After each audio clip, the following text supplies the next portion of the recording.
Hello and welcome to Life in the Mind. I'm Maurice Spear and Joey is unwell today, so it's just me and our guest.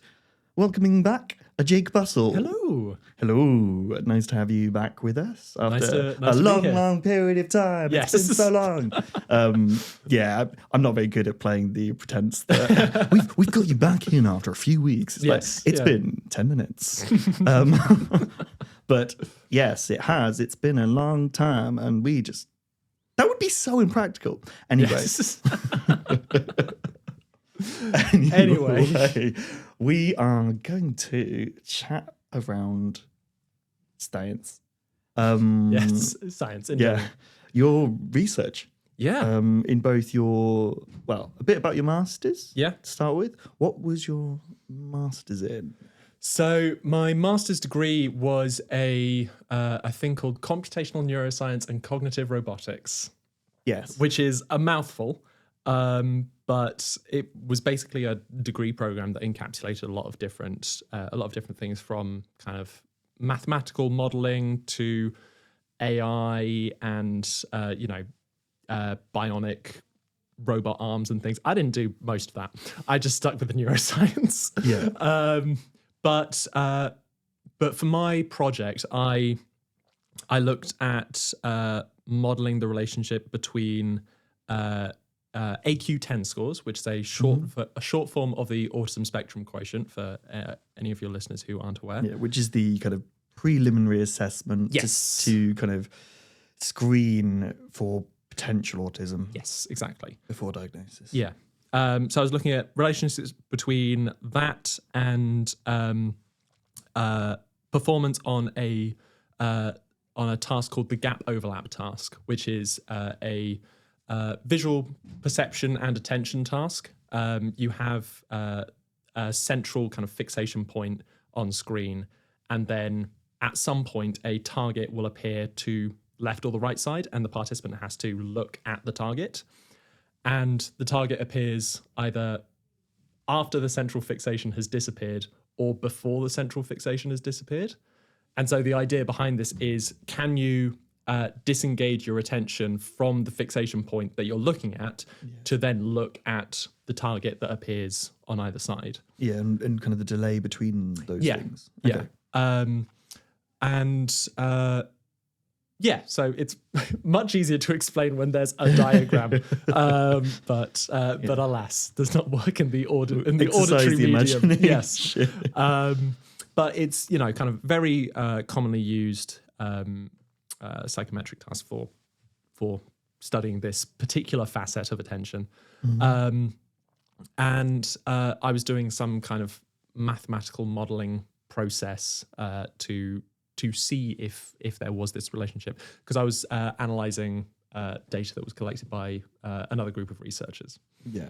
And there was, I'm trying to remember, there was a little bit of a relationship in some aspects of the AQ10, like some of the questions of the AQ10, but not all of them. And it's been a while. Yeah, no, that's all right. But yeah, I mean, it was a master's thesis project, so it was developed relatively quickly over the course of the year. Yeah. And there was kind of a lot of limitations on it, but what it did for me is that it really kind of ignited my passion for not just research, but autism research specifically. Yeah, along the kind of neuroscience route and stuff as well. Yeah. Engaging those things together. Yeah. And, taught me how to code, which is an incredibly useful skill. I remember that discussion and you're like, oh yeah, C3 is a thing and people are talking about programming in different ways. And I don't know these things, but other people know these things. Yes. Yes. Yeah. But I remember coming out of finishing my dissertation, because I had to get an extension for my master's dissertation. Yep. Because there were delays getting the data and things like that, all kinds of stuff out of our control. But I remember getting to the end of it and actually feeling quite sad in some ways, because this had been my thing that I was working at for probably 3 solid months. Yeah. And I'd been on holiday with my family in the Lake District over the summer, and I'd had to kind of walk part way up the mountain to be able to get phone signal to then do data downloads onto my laptop so I could keep working on my thesis whilst we were in this like tiny 17th century farmhouse that had no Wi-Fi or data signal. Yeah. So literally taken out your your life. Yeah, for that exactly. time. Yeah. And coming out of that, I realized actually this is right. If I've been able to work at this research project more consistently, more reliably, and more healthily, crucially, than anything else I have done in years. And that was really the thing that kind of twigged it for me. Yeah. Was that actually not just academia, but autism research specifically.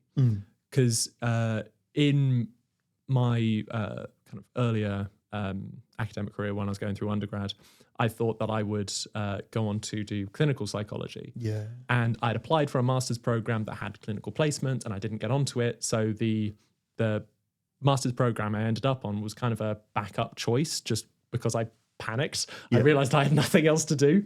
And I'm so glad it did, because, a few months after finishing the end of my master's dis, I had formulated a PhD proposal and I'd sent it to a few people, one of whom was Catherine Jones, who is now my supervisor. So what was the formulation? What was the PhD?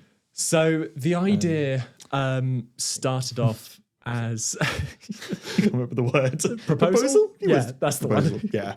So the idea started off as I wanted to look at the neurological underpinnings of sensory sensitivity. Yeah. Knowing that each autistic person's, or not just autistic people, but many neurodivergent people have sensory issues, and everyone experiences it in a slightly different way. So I wanted to see if there were any consistencies in the underlying neurology of what's going on with people who are highly sensory sensitive versus people who are low sensory sensitive. So that was kind of the initial formulation that I came to Catherine with. And we had an online meeting. She said, I really like this idea. I haven't done any neuroimaging for a while, so I'm going to take this to a few other people in the school who might have more to say about it. Yeah. See if it can be held and if it's the right place to be doing that. Exactly. Yeah.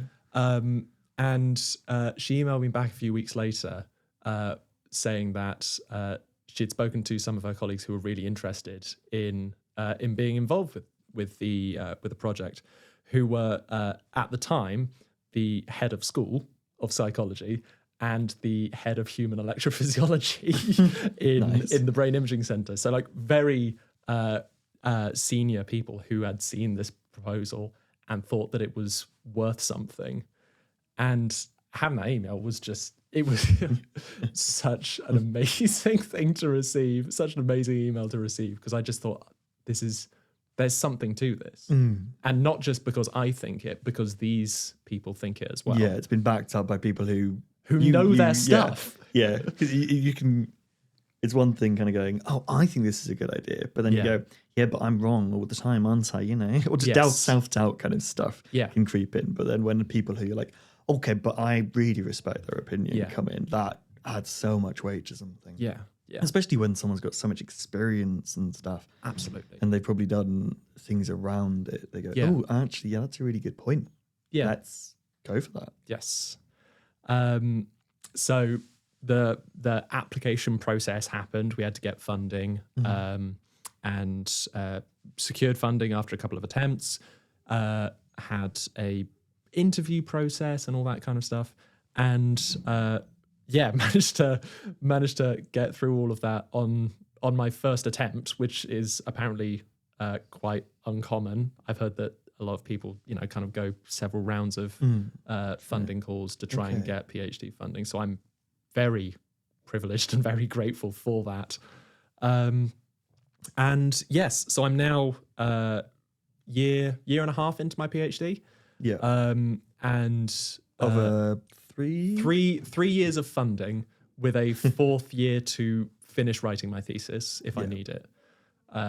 Hopefully I won't, but almost everyone does. It's there just in case. Just in case. So I'm still on the same track. I've narrowed it down a little bit to looking at auditory, visual, and then combined audio-visual sensory sensitivity. This is something that I found when doing literature searches, is that a lot of people, when they're looking at sensory sensitivity, will only look at one sense at a time. And that's usually because it's very difficult to do otherwise. Yeah. It's you're more than doubling the amount of things that you've got to consider, because if you're investigating auditory sensitivity, for example, you've got to think about, okay, what noises are you going to use as your stimuli? What paradigm are you going to use to assess all of this? How are you going to control for all of the extraneous variables? And then you add in another sensory modality. Yeah. And not only have you got to conceptualize all of those things for the visual modality, but then you've got to look at the intersection between the two. Yes, because they both can exist in the same space very easily, especially those two major sense. Yeah. But here we are. So I decided to stick with it. I haven't. I've got my experiments working. I've tested them in neurotypical populations just to check that we actually get the brain responses that we want, because that would be disappointing if we didn't. Establish a kind of baseline. Yeah, exactly. But I'm kind of winding up to start my my first major study within the next month or so. What kind of experiments are you doing? What kind of ways are you gathering your data? Yeah, so it's all based around this paradigm called the oddball paradigm, where you have a series of, in my case, noises. We'll stick with the auditory just to explain it. We've got a series of noises that are identical to each other. And then every so often you hear a noise that is different. And that is the oddball. And this oddball produces a very reliable, very consistent neural signature, a pattern of brain activity, which is called the oddball signal, the mismatch negativity. It has a number of different names. And there's evidence to suggest from previous research that this is different in autistic people. Yep. There's not a lot of consistency as to how it's different. Yep. Which would make sense. Would make sense because of all variability of exactly. So one of the issues that I found with previous research is that they do look at autism categorically rather than dimensionally. So they look at autism as you either have it or you don't. Whereas I think more modern understanding of autism is that actually there's so many different facets of it. Yeah, that nuances of that. Exactly. People can have different strengths, different weaknesses. And especially in the sensory field, like you alluded to earlier. Exactly. Yeah. So I don't think it's as helpful to look at autism categorically, as in autistic versus non-autistic, as it is to look at kind of different sub-features of autism. And further to that, there's a fantastic, relatively new psychometric measure called the Comprehensive Autistic Trait Inventory, which kind of builds off the AQ. It fixes or aims to fix a lot of issues that the AQ had, aims to update it to more modern understandings of autism. Yep. And also has some really nice kind of sub themes that we can that we can pull into. We can look at. Just briefly, Yeah. could you give some examples of how that? Because we were chatting a bit about it earlier, and it Oh, was yeah, really sure. interesting to hear about like how, like that we was doing that. Yeah. So the original autism spectrum quotient was published in 2001 by Simon Baron-Cohen and his colleagues, and it was based on, at the time, the diagnostic criteria of autism at the time, which in 2001 was very different to the criteria that we have today.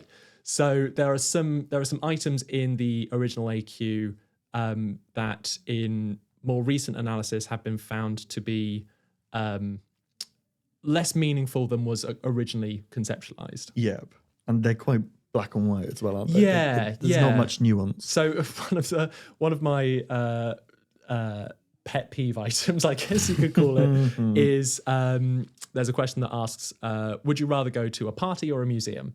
Yeah. Depends on what each Exactly. Yes. and how I'm feeling that day. Yes. Yeah. So there's so much nuance that the original AQ doesn't fully capture. And despite that, it's still used in a lot of kind of, as we've said before, initial screenings for autism, or a lot of research literature as well, because it is kind of the standard. And what it does is it is very good at differentiating between high likelihood of autism and low likelihood of autism. Yeah. Which is great if that's what you're using it for. Yeah. But if you're using it from a research perspective, trying to look at some of the subcharacteristics of autism, then that's where you start to potentially see some problems with reliability, and being able to reproduce across different participant groups. Yeah, that nuanced data set. Exactly. Yeah. So the CATI, the Comprehensive Autistic Trait Inventory, was developed to kind of address a lot of those things and update to our more modern understanding of autism. So that was released in, I think, 2021. Yeah. And I've run through it myself. It's so much nicer to run through as an autistic person. Yeah. I didn't find myself having anywhere near as many of those. But no. Can I write in next to the question? Add the nuance of Yes, actually but. sometimes. Yeah. Sometimes 10, sometimes 1. Exactly. Kind of thing. Yeah. Yeah. So that's one of the measures that we're using, and we will use that to correlate with some of the brain activity, see if there are any differences on kind of the total scores, and autistic versus non-autistic. We'll do that comparison as well, but also on these sub-themes, these kind of sub-characteristics of autism. Is there a much higher correlation with I don't know, people that have greater struggles with attention, for example? Don't know if that will be the case, but as an example, testing that is but then we can also look at that in the non-autistic population as well, because we'll get the same questionnaire data from everyone. Yeah, we can see, actually, is this feature just unique to autistic people, or is this actually something that runs through the entire population, and it's just kind of elevated in autistic people, perhaps? Yeah, we don't know, but it'll be an interesting question to ask. It's fascinating. Yeah, it's really, because even just going off that visual sensory difference between your thinking back to that master's thing, where the attention, the fixation point, and then looking up to the sides, the gap overlap. Yes, whether that and then visual, visual processing, visual sensory differences factor into that, and stuff like things like this. There's so many nuances that we're still in really the infancy of absolutely this kind of research. Yeah, and it's so important. It's so exciting as well. It's so cool. As we get more and more data about this, we're going to have more and more information out there, dispel more and more preconceptions, misconceptions. More people we'll have a greater understanding of those nuances, and so we'll hopefully get caught earlier and have better support for those nuanced points. You know, I kind of grew up with light sensitive migraines. Realistically, a lot of that was probably to do with my kind of light sensitivity from a sensory point of view. I mean, this is one of the things that I'm really passionate about, is that when you have these kind of predominantly mental disabilities, I don't like that term, but as opposed to physical health disabilities, I feel like there's a wider public perception of, well, you should just be able to work through it. And I feel like we do that to ourselves as well, especially in our culture. Yeah, British exactly. culture. we do that to ourselves as well. We don't, if we had a broken leg, we would take the time to rest. If we're burnt out, we're much less likely to actually take the time to rest and recover. So one of the things that I'm really passionate about is indicating to the research community and to general public that this goes beyond just being able to think differently. There are underlying biological and physiological differences between the autistic brain and the non-autistic brain. And there's research to suggest this as well. Again, consistency is an issue because you're looking at autistic versus non-autistic individuals. But there is that evidence out there that both structurally and functionally there are differences. And that's something I'm really passionate about. Because I think once you recognize that it's not just about thinking differently, then maybe we can be kinder to ourselves, and maybe the public can be kinder to us as well. It's something that we keep coming back to, is that thing of neurodivergence is only a disability in a world that isn't built for it or doesn't work for it. And so if it's less kind of thinking of it as thinking differently, it's experiencing the world differently. So it's a real baseline thing of like the difference between like mental health and neurodivergence, for example, of like neurodivergence. I think this is just a broad sense, but like neurodivergence is your brain is fundamentally wired differently. Mental health stuff tends to be gained characteristics that are psychological set to them. And that difference, really getting that understanding out into the world, that real difference of actually my experience of the world is different to yours. And so we are coming at different pages. I can't understand how you experience the world. You can't understand how I experience the world. But it's if we raise that awareness of everybody experiences the world differently, and it can be really differently, and in ways that might outwardly seem subtle as well, then everybody's going to be lifted by that. And it's going to just improve the world. Exactly. No, it's absolutely brilliant what you're doing. And I think especially as you're autistic yourself. And do you reckon that plays into? Just to like finish up last question. Into how you are able to do this research and your interest around it. Oh yeah, I mean, absolutely. I mean, in multiple ways. So I definitely think that I've said before that I chose this path because I realized that this is one of the things I can do most sustainably. But I am also aware that there's a historic lack of autistic voices in autism research. Now, thankfully, that is now being corrected, not just by having more autism researchers, but also by a lot of academic journals requiring there to be community input from the autistic community.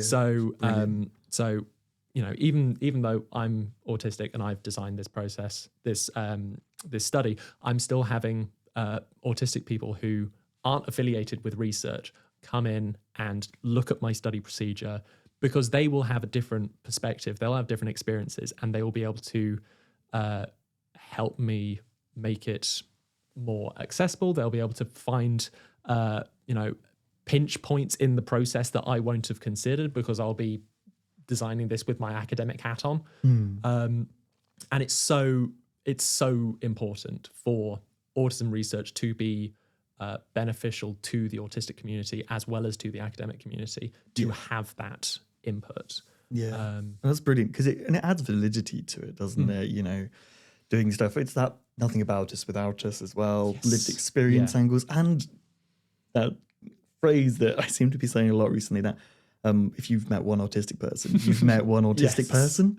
And so it's great that, you know, even in your research as an autistic person into autistic things, you're then required, actually. That factor is required to bring in other autistic people. It's great because it broadens it and it means it's going to be more applicable, more valid. And just, it's so exciting. I think we could talk about this for ages, but we can't go on too much longer.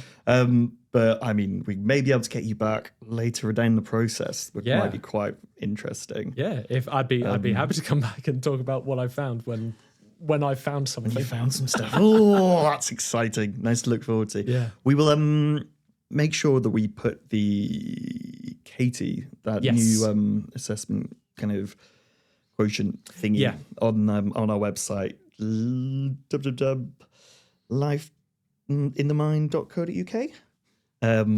Which will be also findable on our socials and stuff. Because I mean, I'm going to go away and fiddle with that and go, ooh, that sounds really interesting because I don't think I've seen that. But thank you so much for coming in. That was really interesting, and I think really, really valuable stuff. I'm glad. Thank you. Thank you.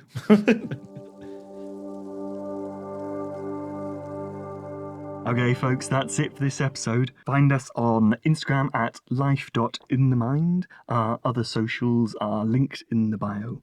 Don't forget to like, subscribe, and comment. Bye!